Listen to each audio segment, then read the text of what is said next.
Good evening. Thank you for tuning in to Halton News right here on your TV. It's Tuesday, April 14th, and I'm Jessica Kading. The region of Halton is now reporting a total of 372 confirmed and probable cases within the region, which is an increase of 16 since yesterday's report. 125 of those cases are in Oakville. Halton Hills now has the second greatest number of cases in the region at 103, Milton at 76, and Burlington at 68. There are currently 6 local outbreaks. The most recent was announced at Joseph Brant Hospital in Burlington, and Parkview Manor Retirement Home in Burlington is also still in the midst of an outbreak. There are 2 outbreaks in Halton Hills, one at Mountain View Retirement Residence and another at Amica of Georgetown. Allendale Long-Term Care in Milton has also been affected, and the Post-Inn Village in Oakville. Fortunately, the outbreak that was reported at Chartwell Waterford Retirement Residence in Oakville on April 3rd has now been declared over. Premier Doug Ford addressed the outbreaks occurring in long-term care homes across the province in his update today. My heart breaks for those who have lost their loved ones in long-term care homes. My friends, the sad truth is our long-term care homes are quickly turning into the front line of the fight against this virus. And my top priority right now is getting the troops and the resources needed to this front.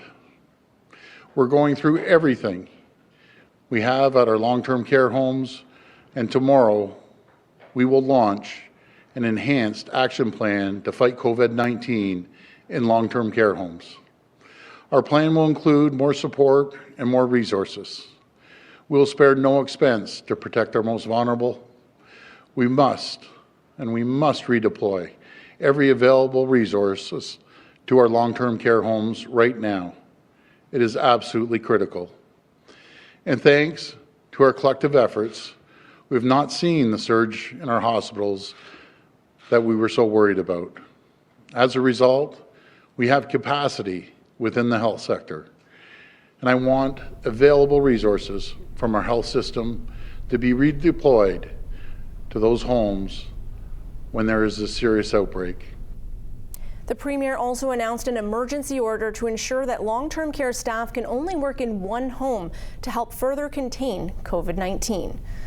The town of Milton is taking a look at what continued social distancing restrictions could mean for their bottom line. Melissa Candelaria reports. A report was brought before Milton Council at a special meeting Tuesday morning to take a look at some potential outcomes should this social distancing continue. The worst case scenario, according to Milton councillor Mike Cluett, includes a $14 million loss in revenue.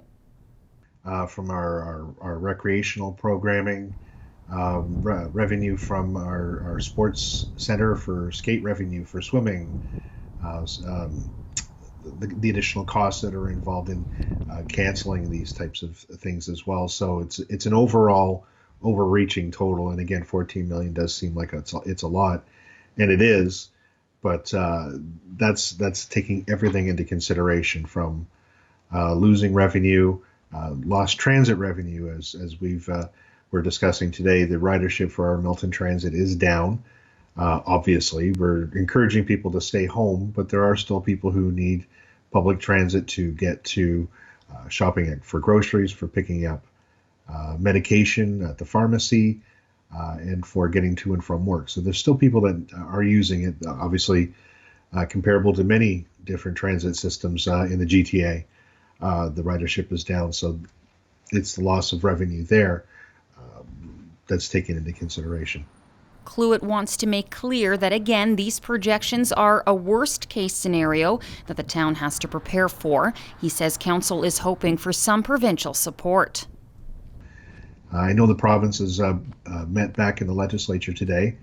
I had a chance to speak with the MPP Parm Gill earlier this morning, and there's a whole bunch of new measures, Bill 189, that they're going to be introducing to talk about things looking at assisting municipalities as well. The province assisting municipalities. Towns and cities, we can't run deficits like provincial governments and federal governments can. We have to balance our books. So one of the things that the province might be looking at is ways of assisting municipalities, and that's something that obviously we'll be urging our local member and the government to be doing as well. Council will meet again at the end of April to discuss further about these projections and possible decisions that need to be made. Reporting for Halton News, I'm Melissa Candelaria. And now Milton MP Parm Gill comments on all levels of government working together during the COVID-19 crisis and the provincial supports being offered. One of the things that I know that we get several calls and emails from residents and businesses is what type of assistance is available from the province of Ontario. And I know, again, just to preface this, at the time of taping, this is it, but things do change on a daily basis. What are some of the highlights of the province and the Premier's plans for helping businesses throughout the COVID-19 situation? So, a couple of weeks ago, a Minister of Finance introduced our economic action plan, which included $17 billion, and $10 billion of the $17 billion is a direct support for small, medium-sized businesses. And we all know what that means to our local communities, our province, our country. 95% of all businesses are small businesses across the country. So we're providing at the provincial level $10 billion in terms of tax deferrals, in terms of doubling the EI benefit or the premium that they pay, also along with WSIB premium deferrals, including hydro rates. They are now 24/7 off-peak rates, which obviously not only help every single resident in Ontario, but it helps small businesses. It helps farmers and other important essential businesses that are running or operating from home remote, like kind of what we're doing today. So a lot of kids are home, so a lot of appliances being used at home, we understand. And that was one of the first initiatives that we introduced. So every single day, as we know, Premier and our cabinet ministers provide their update at 1 o'clock. And every single day, we continue to introduce new measures to help Ontarians with this COVID-19 pandemic that we're currently dealing with. It's greatly appreciated, and this goes to all levels of government, where regular updates are important for residents. And if you go back just a month ago, not many people would say, hey, I'm going to tune into the Premier's press conference, but now it's a daily occurrence, and we're really appreciative of that. From a residential point of view, from a citizen point of view, I know that there are some measures that the province is trying to work to help ease the burden from a funding standpoint for residential Ontarians. Can you give us some highlights on those? Well, absolutely. So really working with our municipal partners, and I know Milton and a lot of the other municipalities right across this province have also deferred their local property taxes, along with providing this support to the local boards of education. Obviously, in our situation, we've got the Halton boards of education, making sure that they have the resources, since the kids are at home right now, that the kids have the opportunity to be able to study from home. And I must say, honestly, it's even though no one had anticipated this, but the Ministry of Education, boards of education, the teachers and students and the parents and everybody that has a role to play in all of this have been doing a tremendous job. Other than that, Mike, as you mentioned, obviously there's a lot of seniors that need the support. So we've allocated almost $200 billion to support our most vulnerable seniors during this difficult time. There's a lot that, of course, can be done and will be done. We're working with our federal partners. We're also working with, of course, our regional municipal partners to make sure that everybody's on the same page. That was an excerpt from an upcoming episode of Local Matters. If you're in Milton or Halton Hills, you can watch it in its entirety on next Tuesday night at 8 p.m. right here on your TV. It's a major event that sees thousands of people flock to Milton, but the BIA has to pull the plug on the downtown Milton Street Festival this year. Melissa Candelaria reports. Originally set for June 6th, it looks like residents across Halton will now have to wait another year for the downtown Milton Street Festival. Executive Director with the Milton BIA, Cheryl Cicerelli, says they are sad to have canceled this event, which is one of their biggest of the year. It's something that everyone, the merchants, the vendors, the entertainers, and the community look forward to so much every year. It's like the official opening of summer for downtown. And so it was, on one hand, a difficult decision, and on one hand, a pretty easy decision to make. Difficult in that we knew how much everyone counts on this event, how much positive vibes it brings to the town. It's great economically. It's great for our entertainers and our vendors to get exposure, and for our members to get exposure to the community. But on the other hand, with everything going on with COVID-19 and following the best advice of both the public health officials and the government, it was a pretty easy decision to make. Ciccarelli also says this cancellation will immediately impact local business. Where hundreds of thousands of dollars are spent by people coming in to visit the festival. They visit our vendors that we've chosen, they watch the entertainment, and they visit our members that are on the street. So the festival footprint actually runs all the way from Milton Street on Main Street, all the way down to around the St. Paul's area, James Street, at the other end of the street. So it's quite a big geographic footprint, but it also has a big monetary impact on the members that are there. So not only do they make sales the day of, but it helps build awareness for who is on the street and what services and restaurants and stores are there for the community. According to regional stats in 2017, the total economic impact of the street festival was just over $7 million. Ciccarelli says the BIA is eager to get back to throwing events like this one and hopes the social distancing restrictions will be lifted in the near future. It could be several months. We recognize that. As soon as we are able to host these types of events, we certainly want to get back to it as soon as possible. Our merchants and our vendors are so excited to show what they have to offer and to get back to business as normal, as I think everyone is anxious to get back to business as normal. So we certainly want to be there to host a great party when this is all over, because I think people will have a real pent-up need to celebrate. And there's so much to celebrate in our community that we can't help but invite everyone to do so with us. So certainly we plan on hosting the event next year, and we have a great selection of vendors and entertainers that we had looked at for this year that we'd hope to invite back for next year. Reporting for Halton News, I'm Melissa Candelaria. We do need to take a short break, but we'll be right back with the Director of Education for the Royal Botanical Gardens, as well as a look at this week's weather forecast for here in the Halton region. We'll be right back.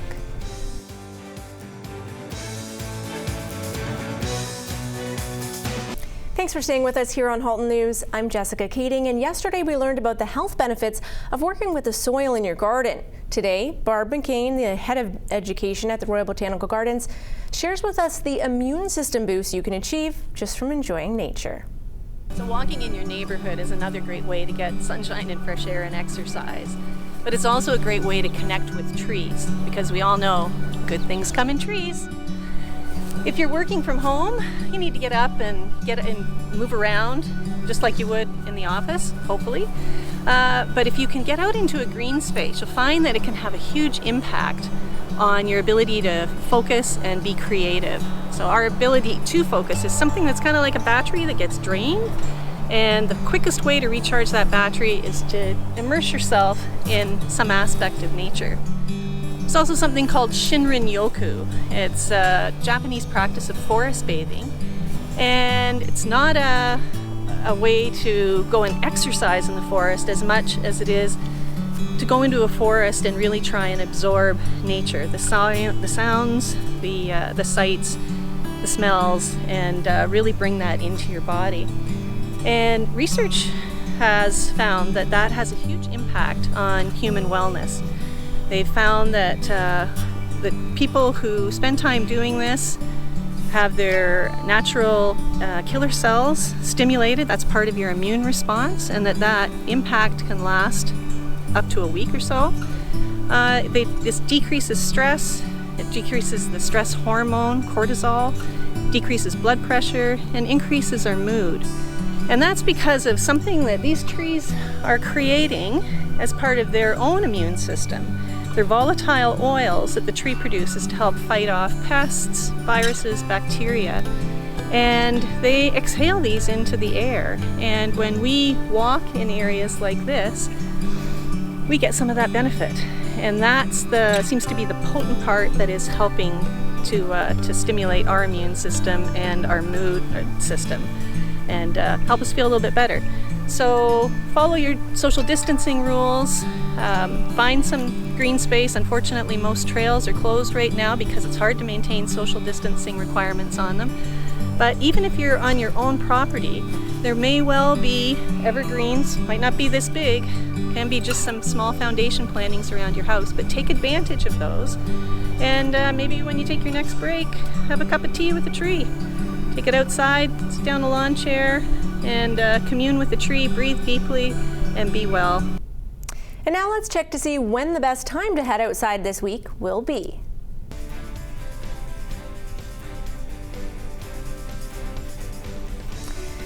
As you can see, the temperature is going to get back into those double digits by the end of our 5-day forecast, but looking into tomorrow, we're still looking at a 60% chance of rain showers, but there will be some sunny breaks. Full sun on Thursday, but only reaching a high of 5 degrees, and then slowly starting to get warmer as we head closer to the weekend. We have a mix of sun and clouds on both Friday and Saturday. Sunday's high will reach 12 degrees. That does come with a chance of rain showers, but otherwise a mix of sun and cloud. The Milton Chamber of Commerce, Town of Milton, MPP Parm Gill, and MP Adam Van Couverden have teamed up to provide a series of free virtual forums to help provide clarity, direction, and advice in these challenging times. In this week's session, the focus will be on those businesses that have personal protective equipment to donate and matching them to those in need. They will also talk about matching non-PPE initiatives such as food for first responders and food banks. This session will be done using Zoom and is free to anyone who wants to join. You do not need to be a chamber member. For more information or to register, please visit miltonchamber.ca or call the number on the screen. And now we'll look to how the markets closed off today.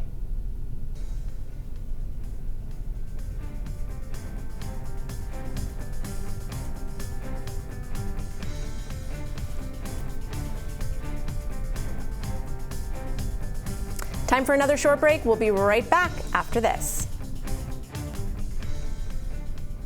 Welcome back to Halton News. I'm Jessica Kading, and during this crisis, we've all had to make different kinds of sacrifices. For kids celebrating their birthdays, they've had to accept that they need to celebrate a little differently this year. Peyton is one of those kids, but she's making the very best of it. We'd like to take this opportunity to wish Peyton an incredibly happy birthday this year. Friends and family have gathered to pass by her house parade style, yelling, honking, and cheering in celebration of her 8th birthday. We all love you, Peyton. Happy birthday. We would also like to take an opportunity to wish one of our long-term volunteers a very happy birthday. Paul Smith first started volunteering with us here as a co-op student back in 1984 and continues to volunteer with us as time permits to this day.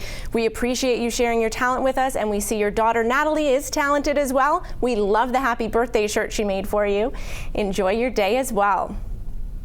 And it seems the Burlington Food Banks have transitioned properly from pickup service to delivery service, and it's starting to take hold. Less people are showing up at the door and more deliveries are being made. The Executive Director, Robin Bailey, had this update for today.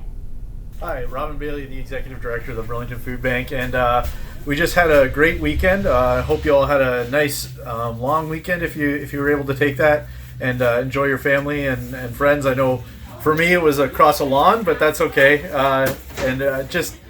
We had a great weekend here, and that we were able to get ahead of the game a little bit. We had someone building hampers for us, so we have about 45 hampers ready to go. For those who are in need of hampers, make sure you're calling us or emailing us to get that delivered. We also had some great news from the City of Burlington. Angelo, one of the ward councillors, was able to locate some storage space for us and a few other things that are going to help us going forward. So we just wanted to thank the City of Burlington and remind everyone of the town hall tonight. You can see it on their website. It's posted how you can join in on that or how you can listen in on the archive of that later on. The City of Burlington has been just tremendous, and we just wanted to give kudos to everyone that's involved, whether it be councillors or just staff or whoever might be, and especially the mayor, just want to thank you for all that you've done. And we also have some great partners in Feed Ontario and Food Banks Canada, and they've come through for us in so many ways lately, and we just wanted to thank them as well. So again, we hope that you have a great week. We're looking forward to being able to serve the community, and great news, we only had one person show up at our window so far, and we're hoping that we stay there, that people allow us to keep bringing the food to them as they need it. Ontario has launched a health workforce matching portal to help match skilled frontline healthcare workers, including retired, non-active or internationally educated providers and students, with employers. If you have the training or experience and can help us get through this crisis, please visit onhealthworkforcematching.ca. The province of Ontario is investing up to $12 million to increase online and virtual mental health supports for Ontario, and some resources that are available to you are Kids Help Phone for those under 15, Bounce Back for those over 15, Good to Talk for post-secondary students, and Connects Ontario for adults. Don't hesitate to reach out. Many are struggling during this unprecedented time of uncertainty.